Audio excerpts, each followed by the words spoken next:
Back to the question of the QR codes. Now, the contact tracing has been an issue from the start. I feel it's let us down this time with that supermarket in Epping.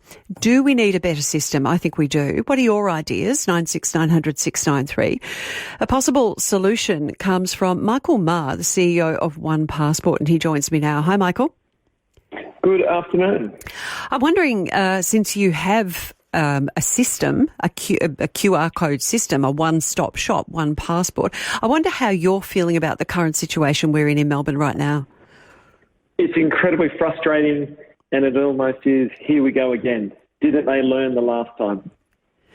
We've got the Visit Victoria app, which I've used the last few times I've entered venues, been to the football, but it took a long time for that one app to get up and running. How do you rate that system? There is, for some reason, a lot of the governments, including the Victorian one, they like to go with big American software, even if it doesn't fit our needs. So the Victorian government chose Salesforce, which didn't have a QR code reader ability. That's why it took so long compared to, say, Queensland and New South Wales for us to actually get QR codes.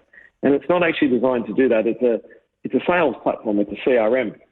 So it works. Is it great? No, by any means of the imagination. Is there a better way that we can do this? As I mentioned a moment ago, the issue we have is with supermarkets, which, I mean, the irony is they are the place where most people go in and out of every single day. Brett Sutton said it's a bigger challenge to enforce QR code sign-ins at supermarkets and shopping centres, high-volume sites where there are dozens and dozens of people coming through every minute. It's more challenging. Is there a way that could be dealt with? I don't think so, because QR codes, no matter the system, are going to have the same challenge. If it's not enforced at the door, like at a nightclub or a restaurant, it doesn't work.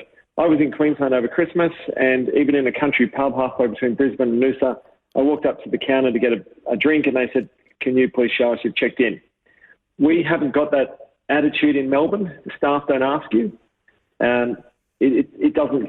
We're a bit apathetic about it down here. So until we solve that, we won't be able to solve a better tracing system. How do we solve that? What can we do?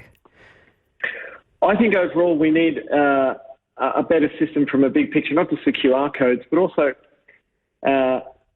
we have to understand that this is not going to be the last pandemic for us. Since 2000, but especially the late 90s, all over the world we've had growing pandemics, SARS, MERS, etc. And so this is the perfect opportunity for us to put in place systems that actually help on an ongoing basis. If you think of today where we've got restrictions, we're about to go into lockdown, highly likely, not only for us as individuals running around Melbourne, but also aged care workers, childcare workers. All of that is thrown into chaos as soon as we have this again. Why haven't they put in a system to help those organisations, let alone people trying to visit grandma in the nursing home?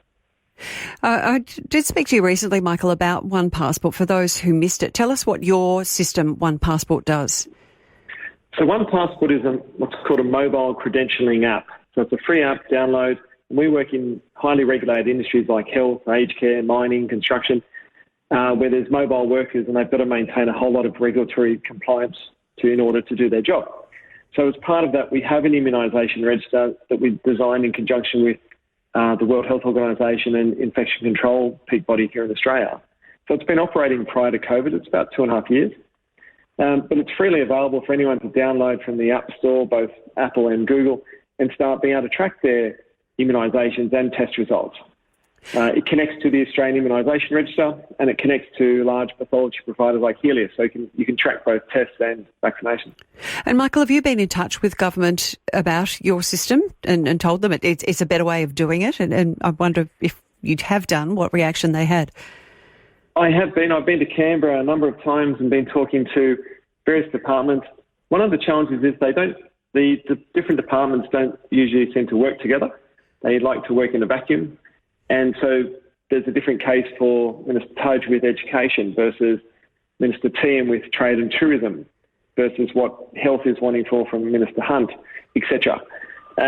So we've had lots of conversations, and I've tried to explain that we're having conversations on the same topic with multiple departments, but they haven't quite got it worked out yet.